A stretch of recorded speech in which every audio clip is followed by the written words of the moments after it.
اچھا، ایک طرف تو ہمارے پاس قرآن کی آیت ہے جو ہم سب پڑھتے ہیں، آپ بھی پڑھتے ہیں، ہم بھی پڑھتے ہیں، ہر آدمی پڑھتا ہے، ہر مکتب اور ہر مسلک کا، ولا تفرقوا، فرقے میں مت بدو، فرقہ پرستی نہ کرو۔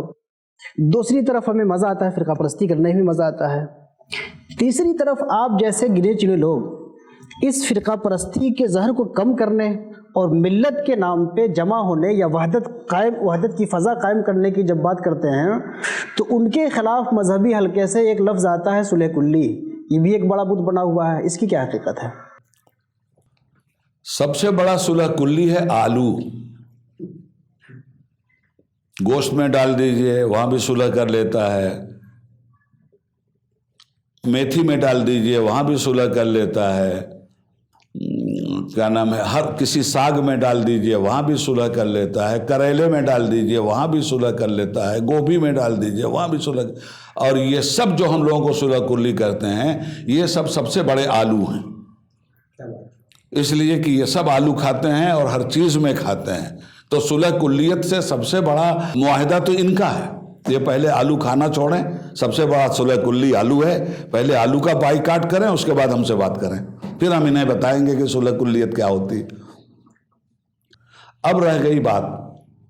کہ جب لوگ فرقوں میں بٹ گئے تو ان کو امت میں باندھنے کا عمل کیا ہونا چاہیے؟ بہت بنیادی بات ہے۔ تو ان کو امت میں باندھنے کا عمل یہ ہونا چاہیے کہ امت کے جو مسائل ہیں،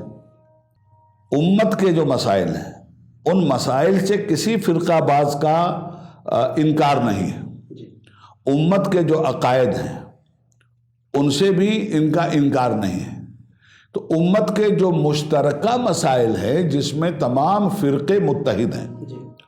ان فرقوں سے میں یہ کہتا ہوں کہ بھائی اپنے اپنے مسلک اور اپنے اپنے فرقے کے تحفظات کے ساتھ، اولن تو فرقہ بندی غلط،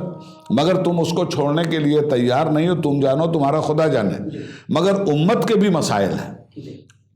ملت کے بھی مسائل ہیں، اور امت و ملت کے مسائل کے لیے مشترکہ طور پر ایک جگہ ہو جاؤ اگر کلمہ پڑھنے کے دعوے دار ہو تو، اور اس طرح سے امت کی شناخت پیدا کرو، ملت کی شناخت پیدا کرو، اور امت کے وقار کو زندہ رکھنے کے لیے مشترکہ لاہ عمل متحدہ طور پر تیار کر کے ایک پلیٹ فارم پہ آؤ اپنے مسلکی تحفظات کے ساتھ۔ یہ جملہ میں آج سے نہیں کہہ رہا ہوں، 1984 سے بول رہا ہوں، شعبان و کیس سے بول رہا ہوں۔ تو عرض کرنے کا مطلب یہ ہے کہ اس طرح سے اکٹھا ہونا، اگر اس کا نام صلح کلیت رکھا جاتا ہے تو میں اس کو مذموم صلح کلیت نہیں سمجھتا، میں اس صلح کلیت کو مدح کے قابل سمجھتا ہوں۔ اور اگر اس کا نام صلح کلیت ہے کہ مسلک چھوڑ کر دوسرے کے مسلک میں ضم ہو جاؤ، جو عقیدہ اہل سنت نے ہم کو دیا ہے اور جس کی بنیاد پر ہم سنی اور اشعری یا ماتریدی کہلاتے ہیں، اہل سنت کا موقف تو یہی ہے نا، اس کو بھی آج دو لال کتاب پڑھنے والوں کے نام کے حوالے کر دیا جاتا ہے۔ تو اشعری اور ماتریدی موقف کے تحت ہمارا جو اہل سنت کا مزاج ہے، ہم اس کا سودا کسی کے ساتھ نہیں کر سکتے، اس مسلک کو کسی کی چوکھٹ پہ نہیں بیچ سکتے، کسی کی تابعداری اپنے مسلک کے مقابلے میں نہیں کر سکتے، اپنے عقیدے کے مقابلے میں نہیں کر سکتے، مگر جو مشترکہ مسائل ہیں جس کی انہیں بھی ضرورت ہے ہمیں بھی ضرورت ہے، اور حملے جو ہو رہے ہیں وہ کسی کے مسلک پہ نہیں ہو رہے ہیں، ہمارے مشترکہ مسائل پر ہو رہے ہیں۔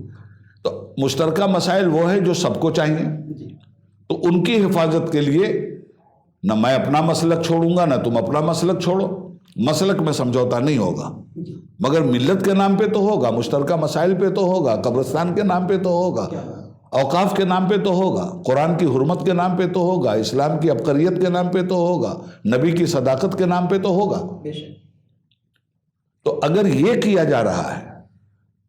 تو یہ کہیں سے مذموم نہیں ہے،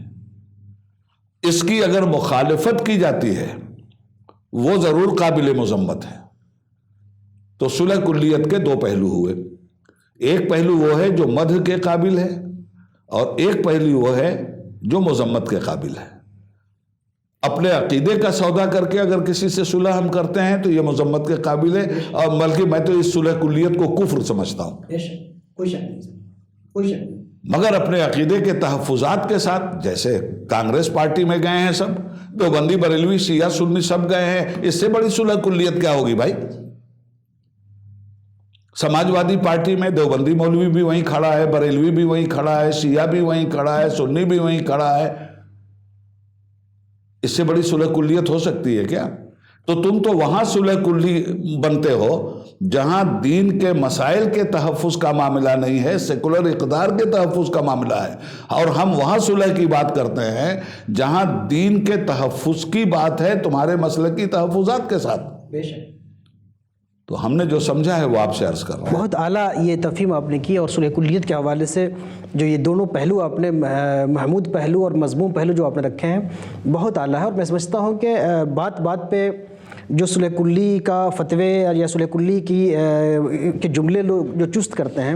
تو یہ طنز اور یہ تعریض کرنے سے پہلے ان کو سوچنا پڑے گا کہ جس بات پہ ہم صلح کلی کسی کو کہہ رہے ہیں وہ اس کا عمل، وہ کردار محمود کردار ہے یا مضمون کردار ہے۔ بہت اچھی بات ہے۔